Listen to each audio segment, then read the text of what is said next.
यही सवाल आप योगी जी से क्यों नहीं पूछते? यही सवाल आप प्रशासन के थाने पे जाके क्यों नहीं पूछते? क्यों खा गए तुम लोग? तो हेलो एवरीवन, आप लोग का एक बार फिर से स्वागत है हमारे चैनल पर। और आज की जो कहानी है वो बहुत ही दुखद घटना है, जहां एक तरफ पूरा देश जो है दिवाली का त्यौहार मना रहा था, वहीं यूपी के जौनपुर में एक गांव पड़ता है कबरुद्दीन। और इसी गांव में जो है एक 17 साल के अनुराग यादव की हत्या कर दी जाती है। और हत्या ऐसी वैसी नहीं, तलवार के एक वार से जो है उसके गर्दन को धड़ से अलग कर दिया जाता है। अब ये घटना जैसे ही देश में वायरल होती है, अनुराग ठाकुर के लिए जो है इंसाफ की मांग जो है उठने लगती है। 17 साल का जो अनुराग था वो अपने 5 भाई बहनों में सबसे छोटा था, और 5 बहनों के बाद ही अनुराग पैदा होता है। उसके माँ बाप की जो खुशियाँ थी वो एक पल में चूर हो जाती है जब वो अपने बेटे की लाश को, वो भी बिना सर वाली लाश को देखकर वो जो है बेहोश हो जाती है। और ये घटना इतना दुखदाई है कि क्या ही कहा जाए। पूरे गांव मिलकर जो है अनुराग की हुई हत्या को लेकर इंसाफ की मांग कर रही है। अब पुलिस वाले ने तो आरोपी को पकड़ लिया, लेकिन क्या अनुराग के माता पिता को इंसाफ मिल पाएगी?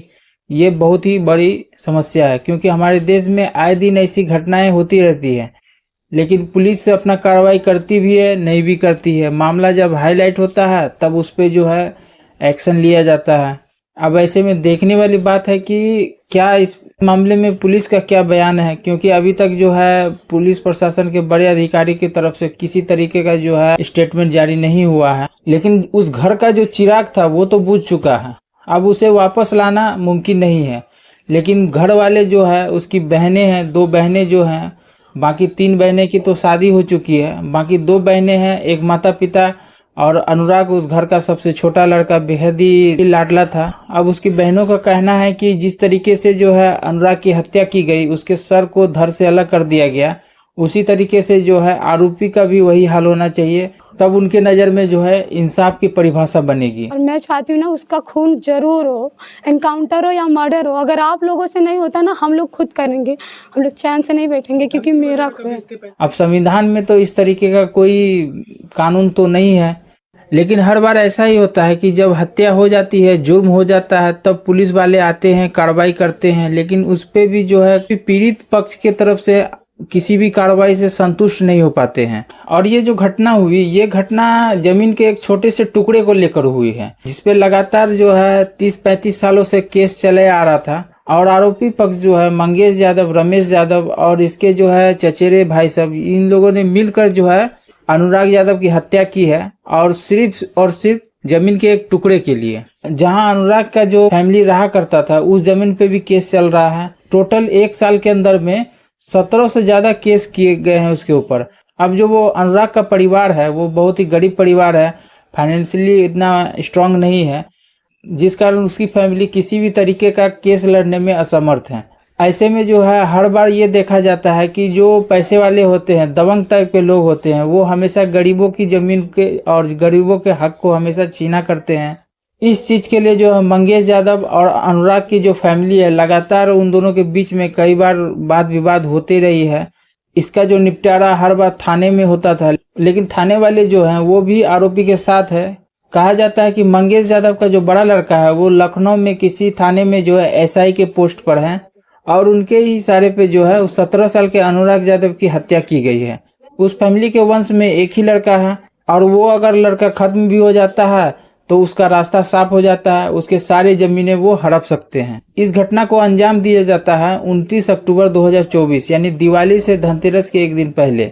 अनुराग यादव अपने घर से निकलकर थोड़ी दूर पर अपने जमीन पर जाते हैं, वहां पर कुछ साफ सफाई वगैरह करते हैं। इसी बीच मंगेश यादव, रमेश यादव और उनके चचेरे भतीजे वगैरह जो है घात लगा के बैठे हुए थे, पहले से ही प्लान करके बैठे हुए थे कि आज जो है अनुराग यादव की हत्या करनी है।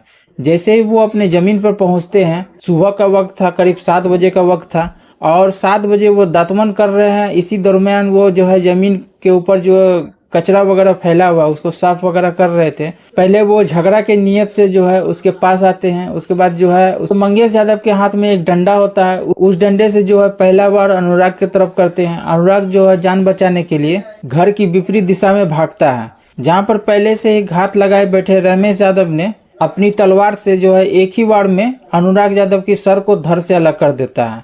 इतने में जो है अनुराग की बहन जो है घर से निकलती है, वो अपने भाई को जो है खाना खाने के लिए यानी कि नाश्ता, सुबह का नाश्ता करने के लिए बुलाने के लिए आई थी। अचानक से मंगेश यादव का सर एक तरफ देखकर और धड़ एक तरफ देखकर उसके मुंह से जो है चीखें निकलती है। बेटी की चीख सुनकर जो है मंगेश यादव की माँ वो भी घर से दौड़ी हुई भागी हुई बाहर निकलती है। जैसे ही उसकी माँ की नज़र अनुराग पे पड़ती है तो वो देखते हैं कि बेटे का जो सर था वो एक तरफ है और डेड बॉडी एक तरफ गिरी पड़ी है और चारों तरफ खून ही खून के छींटे पड़े हुए हैं। इतना देखना था कि उसकी माँ जो है बेहोश हो जाती है और दहाड़े मारकर रोने लगती है। इतने में जो है पूरा परिवार के साथ साथ पड़ोसियों के साथ साथ पूरा गांव इकट्ठा हो जाता है। अब ये लोग तो हत्या को अंजाम दे चुके थे। रमेश यादव फरार हो जाता है। मंगेश यादव जो है घर के अंदर जाकर दरवाजा लगाकर छिप जाते हैं। शायद उसे भी कहीं ना कहीं ये चीज का डर था, जिस हत्या को उसने अंजाम दिया था सारे गांव वाले आक्रोशित होकर उसके घर पे हमला कर सकते हैं, गांव वाले उसकी हत्या कर सकते हैं। इतने में जो है थाने में किसी ने फोन किया, पुलिस वाले आधे घंटे के अंदर उस गांव में पहुंचते हैं और उसके बाद जो है वहां के जो डीएम थे वो भी उस मौका वारदात पे पहुंचते। बाकी जो आरोपी थे, जिसमें कि इसमें टोटल 6 से 7 लोग शामिल थे इस हत्या में, उसमें से जो है सिर्फ मंगेश यादव को ही पकड़ा जाता है क्योंकि वो अपने घर में छिपे हुए थे। इसके अलावा उनके घर से कई सारे तलवार, बम, ग्रेनाइड और पिस्टल, बंदूक वगैरह भी जब्त होता है।